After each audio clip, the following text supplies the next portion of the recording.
సంబంధించి మనకి మరిన్ని అప్డేట్స్ ఇవ్వడానికి మా ప్రతినిధి ప్రేమ్ సిద్ధంగా ఉన్నారు. ప్రేమ్, ఈరోజు అంటే అసెంబ్లీ సాక్షిగా మేడిగడ్డ పరిశీలనకు వెళ్లే దిశగా కూడా రాష్ట్ర ప్రభుత్వం నిర్ణయం తీసుకుందని కూడా చెప్పొచ్చు. ఈరోజు ఉదయం 10 గంటలకు మరికొద్దిసేపట్లో అసెంబ్లీ ప్రారంభం కాబోతుంది. అసెంబ్లీ ప్రారంభమైన కొద్దిసేపటికే వాయిదా వేసి ఇక్కడ నుంచి పూర్తి స్థాయిలో ముఖ్యమంత్రి రేవంత్ రెడ్డితో పాటు బట్టి విక్రమార్క ఉప ముఖ్యమంత్రి తనతో పాటుగా కూడా పూర్తి స్థాయిలో మంత్రులు, ఎమ్మెల్యేలు, అలాగే విపక్ష నేతలతో పూర్తిగా కూడా హైదరాబాద్లో ఉన్నటువంటి అసెంబ్లీ సాక్షిగా కూడా ఇక్కడ పూర్తి స్థాయిలో ఏర్పాటు చేసినటువంటి ప్రత్యేక బస్సుల ద్వారా కూడా ఎమ్మెల్యేలందరినీ కూడా మేడిగడ్డ సందర్శనకు తీసుకెళ్లే కార్యక్రమాన్ని కూడా ఈరోజు రాష్ట్ర ప్రభుత్వం చేపట్టిందని కూడా చెప్పుకోవచ్చు. ముఖ్యంగా చెప్పాలంటే గత ప్రభుత్వంలో బీఆర్ఎస్ 9.5 సంవత్సరాలు పాలించినటువంటి బీఆర్ఎస్ చేపట్టినటువంటి కాళేశ్వరం ప్రాజెక్టులో జరిగినటువంటి అనేక లోపాలని కూడా పూర్తి స్థాయిలో అంటే ఇప్పటికే నిన్న జరిగినటువంటి అసెంబ్లీ సమావేశంలో కూడా శ్వేతపత్రాన్ని కూడా విడుదల చేయడం జరిగింది. దానిపై పవర్ పాయింట్ ప్రజెంటేషన్ కూడా పెట్టి చర్చ కూడా నిర్వహించడం జరిగింది. ఖచ్చితంగా కూడా అంటే గత ప్రభుత్వం హయాంలో కూడా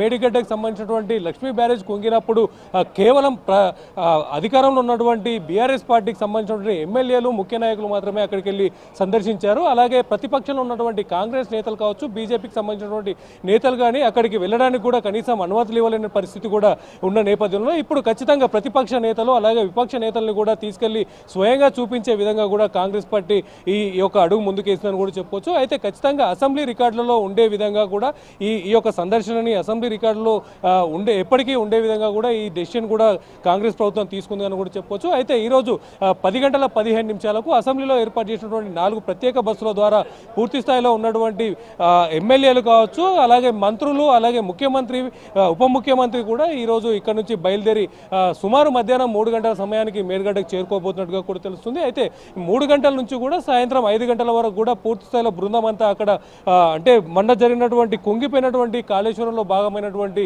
లక్ష్మీ బ్యారేజ్ కావచ్చు, అలాగే అక్కడ మునిగిపోయినటువంటి పంప్ హౌస్, అలాగే అక్కడ శిథిలావస్థకు చేరుకున్నటువంటి బాహుబలి మోటార్లను కూడా పూర్తి స్థాయిలో సమీక్షించడం కోసం కూడా పూర్తి స్థాయిలో బృందం అంతా సిద్ధమవుతున్నట్టుగా కూడా తెలుస్తుంది. అంటే చెప్పాలంటే కాళేశ్వరం సంబంధించి ఇప్పటికే వేల కోట్ల డబ్బులు కూడా దుర్వినియోగానికి పాల్పడ్డారని చెప్పేసి, చాలా అవినీతి కూడా జరిగిందని చెప్పేసి ఇప్పటికే ఇంటెలిజెన్స్ నుంచి వచ్చినటువంటి రిపోర్ట్ కూడా ప్రభుత్వం దగ్గర ఉంది. అయితే ఈ సందర్శనలో భాగంగానే పూర్తి స్థాయిలో ఎమ్మెల్యేలు అలాగే విపక్ష నేతలు కూడా అక్కడ సందర్శించిన అనంతరం కూడా పవర్ పాయింట్ ప్రజెంటేషన్ కూడా ఏదైతే నీటిపారుదల శాఖకు చెందినటువంటి మంత్రిగా వ్యవహరిస్తున్నటువంటి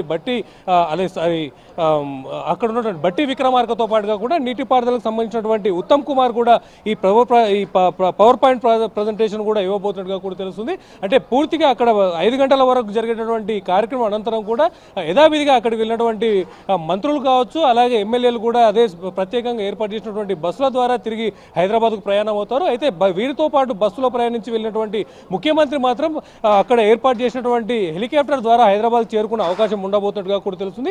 అయితే ఇప్పటికే ఈ నేపథ్యంలో కూడా పూర్తి స్థాయిలో భారీ బందోబస్తు, అలాగే బలగాలు కూడా మేడిగడ్డ ప్రాంతంలో భారీ బందోబస్తు ఏర్పాటు చేశారని కూడా చెప్పుకోవచ్చు. ముఖ్యంగా అంటే పూర్తి స్థాయిలో గత ప్రభుత్వం చేసినటువంటి గత ప్రభుత్వంలో జరిగినటువంటి కాళేశ్వరం సంబంధించి పూర్తి స్థాయిలో అవినీతి కావచ్చు, అక్కడ కన్స్ట్రక్షన్లో జరిగినటువంటి లోపాలను కూడా ప్రజలకు కనిపించే విధంగా కూడా అక్కడ ఏర్పాటు చేసే విధంగా కూడా పూర్తి స్థాయిలో ప్రభుత్వం కూడా నిర్ణయం తీసుకుందని కూడా చెప్పొచ్చు. ఇందులో ముఖ్యంగా చెప్పుకోవాలంటే విపక్ష నేతలైనటువంటి ఎంఐఎం అలాగే సిపిఎం సంబంధించినటువంటి ఎమ్మెల్యేలు మాత్రమే ఈ కార్యక్రమానికి హాజరు కాబోతున్నట్టుగా కూడా తెలుస్తుంది. బీఆర్ఎస్ సంబంధించినటువంటి ఎమ్మెల్యేలంతా కూడా ఈరోజు నల్గొండలో ఏర్పాటు చేసినటువంటి మరొక సభలో కూడా పాల్గొనేందుకు వెళ్తున్నారు. అలాగే బీజేపీకి సంబంధించినటువంటి ఎమ్మెల్యేలు కూడా ఈ సందర్శనకు దూరంగా ఉండబోతున్నట్టుగా కూడా తెలుస్తుంది. Gayatri, right, thank you for the update Prem.